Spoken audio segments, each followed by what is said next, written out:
Hello everyone, my name is Omnicorum, and today I'm going to be showing you some tips and tricks that might speed up your workflow when you make your own music. So let's jump right into it.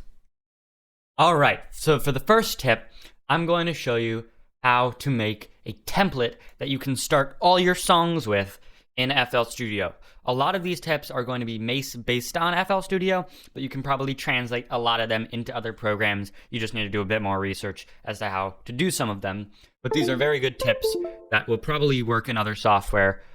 I'm just going to show you them now. So this is how you make a template that will help you get started faster in all your songs. As an example, I'm going to get these two inputs right here, and I'm going to dock them to the right side of my mixer by right-clicking, going to dock to, and then clicking right. And now no matter where I am in the mixer, they will always be on the right side. So once you've made all the changes you want, go to File, Save As, and then browse to where your regular projects is in Documents, Image Line, FL Studio, Projects, then open the Templates folder. You can create a new folder here if you want. I chose to. It's called My Templates. And then you can name it whatever you want. I'm choosing it to name it Omnicorum. Hit Save. And if you already have one there, it's fine. Replace it, whatever. And now, when you go to File, New from Template, it'll appear there as Omnicorum. And when you load it up, everything will be where it was, and those two things will be docked. And that's how you make a template. The next production tip, and this one's really simple, is the auto hide on the browser over here. Generally, by default, it's going to be open all the time, which just takes up space that you would rather be using to work. So instead what you can do is click this little arrow here and go to where it says auto hide. When you click that and move your mouse away, it'll disappear. But no, all you have to do is move your mouse to the left side of the screen and it will pop up. And in this browser, we have 3 tabs that come default. These are the only ones that you ever need. These are the only ones that I actually use. In this farmost right one, it's the Plugins tab. And this brings us nicely into our next tip, which is saving. I don't really know what they're called. I'm going to call them presets, but they're not really presets. They're mostly like quick load up picture files.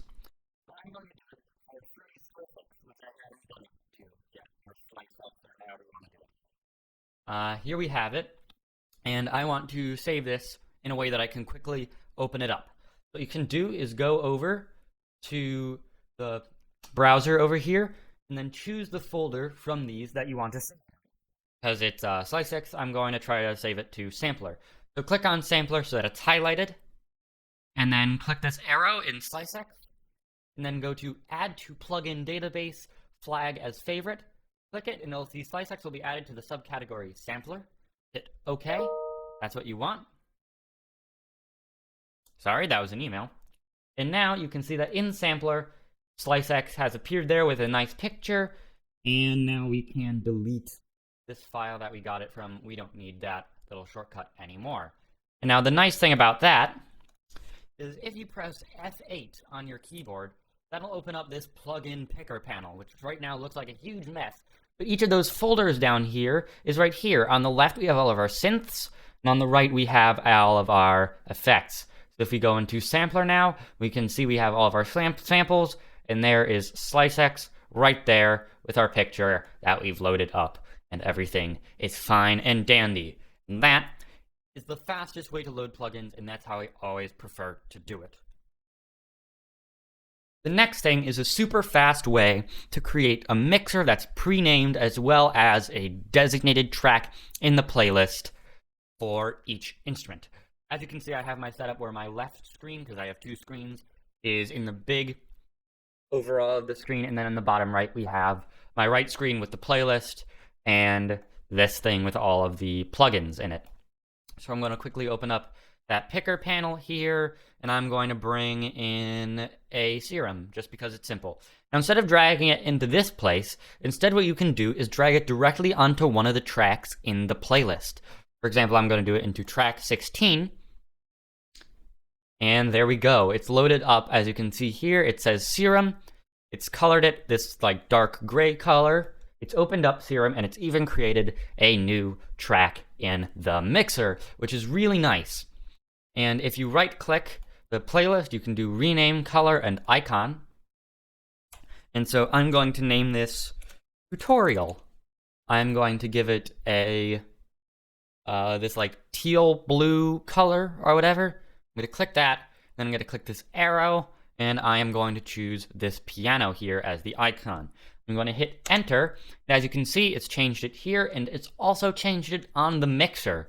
And so they are completely linked, and it makes it really, really simple to do all of that stuff and have them be linked, and it just makes everything a lot faster.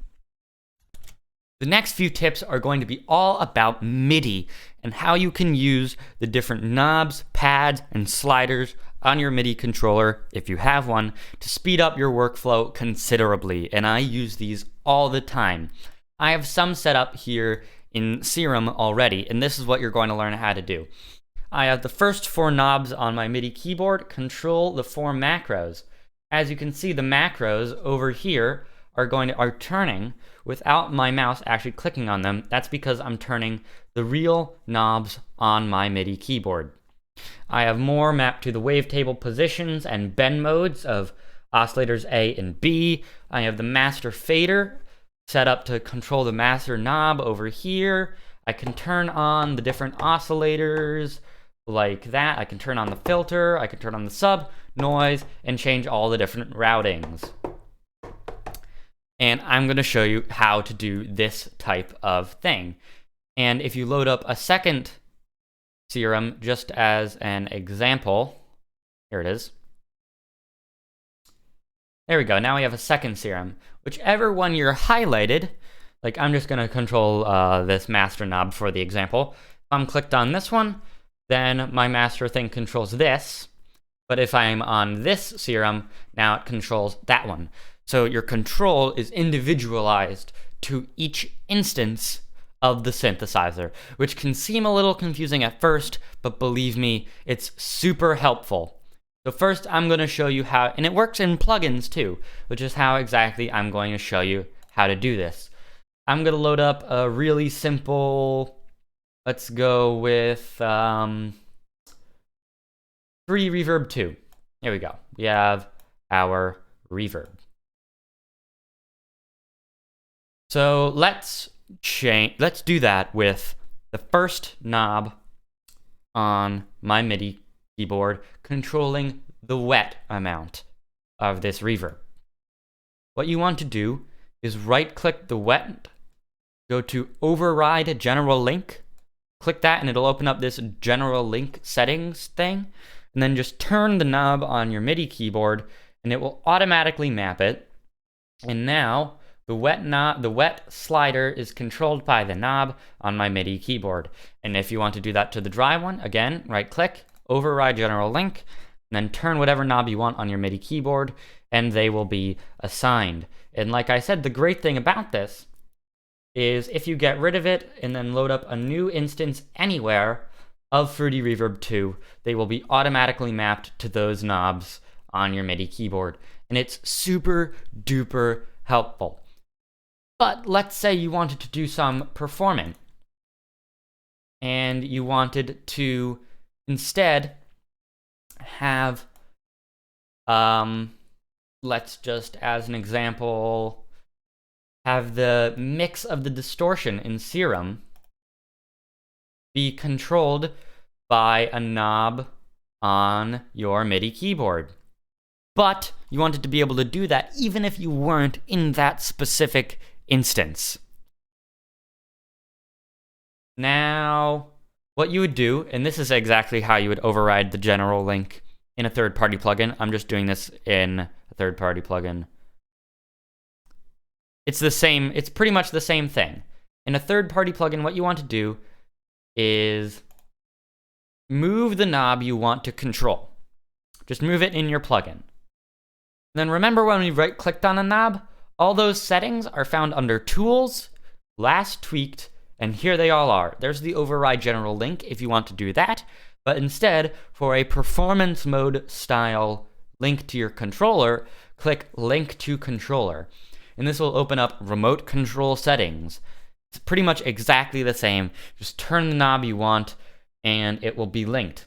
And the cool thing is, here, if I open up another instance of Serum, you can see that even if I'm highlighted this one, and those general link settings are working, that knob, if you look over on it, even though I'm on the right Serum, the knob still controls the mix of that distortion over there because we set up the MIDI control differently.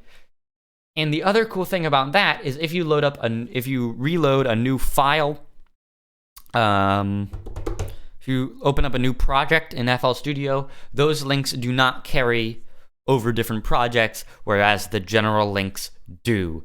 And these are super, super helpful and make your workflow just go really, really fast. So this is a big tip. So for my next tip, in Serum, there's this wonderful LFO and envelope assignment system where you create the LFO here, like this, and then you click and drag it onto the volume or any parameter, and immediately you get the nice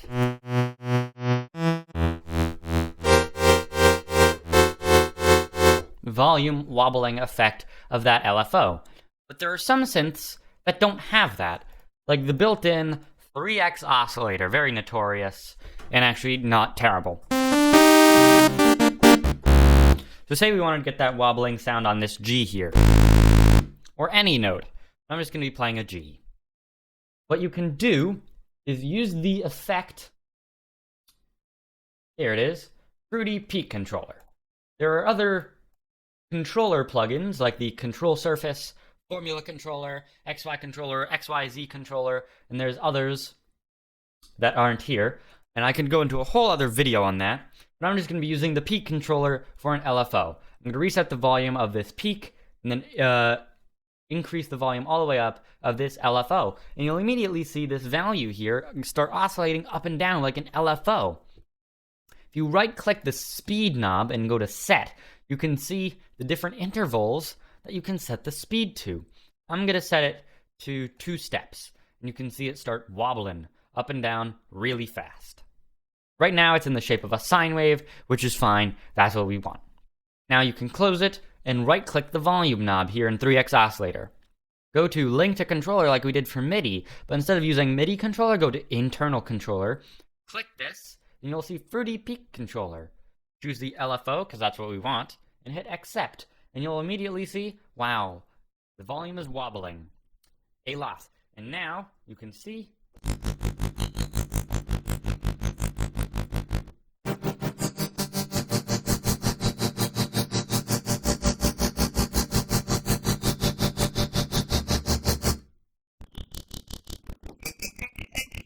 that we got that wobble effect in a third-party plugin that doesn't have native LFO support.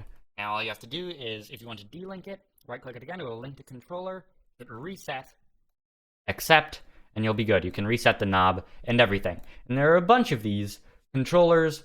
Another very easy one is the Fruity Formula Controller, where we have 3 knobs that you can do different equations to. I especially like range here as a preset, where you can set the minimum and maximum value, and then never mind, it's a minimum and maximum value, and then A controls the amount between them, so you can set essentially just a minimum and a maximum. And if you wanted to control stuff like that, say again the volume, let's do the fine pitch just to change it up. Right click it, Link to Controller, go in here to Internal Controller, and you can see Formula Controller is here, Formula Control out. This is going to be whatever the result of these equations are. Hit Accept. And now you can see that controlling the A controls that range of the fine. If you set B and C to 0 and 1, you get the full range. But you can also restrict it by like typing in 0.5. And now you'll get the middle to top range of this fine knob here by controlling A. And it's just super cool and super easy that you can set up things like this. And you can even do that Link to Controller stuff with controllers, and it can just get crazy, crazy, crazy, super duper fast, and it's super cool, and I love it, and it's awesome. For my last and final tip, and this is also probably the most versatile one I have mentioned yet, And I'm probably going to do, again, a whole other video on just this topic, because it's so huge and so amazing, and that is Patcher. It's super underutilized, and I don't even utilize it that much, but it is crazy. It can be loaded as either an instrument or an effect. Just for demonstration purposes, I'm going to load it as an instrument. So I'm going to go into the Patcher section here, and there it is. It's the first one, Patcher. So you can drag it in, and there we go. This is what it looks like. And it allows for you to make your own instruments, essentially, by routing and combining other instruments in crazy, crazy ways. Audio, here are the basics. MIDI, in this case, comes out of FL Studio, and then you have to connect in audio information to FL Studio. MIDI is represented by green, audio is represented by orange, and you get all that stuff. So, very quickly, I'm going to add in a serum by going to right-click, add plugin, and then I am going to choose a serum because it's nice and easy. And it links it automatically, which is super cool. It links the MIDI here to the serum, and it routes the audio to FL Studio. But say we wanted an interesting sound where we have a, let's just go with a square here. We want the square's high end.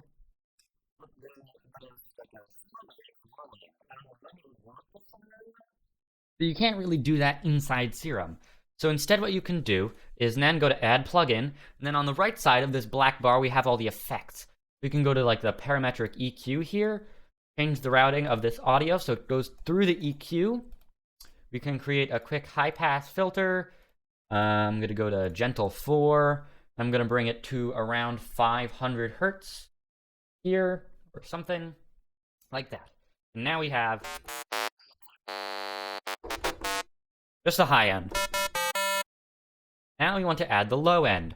Let's add in like another serum. And again, it routes it automatically, which is super cool. And then add another EQ.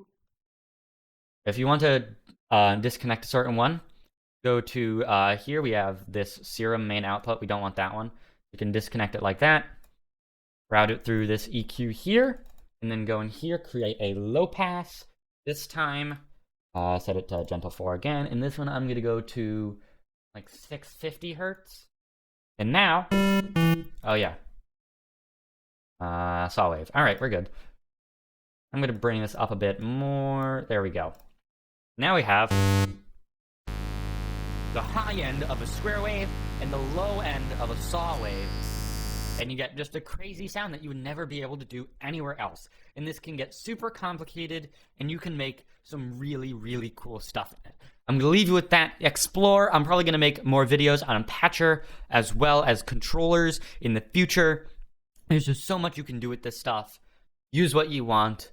These are the things that I use the most often to make my workflow a lot faster and be able to do a lot more with what you have.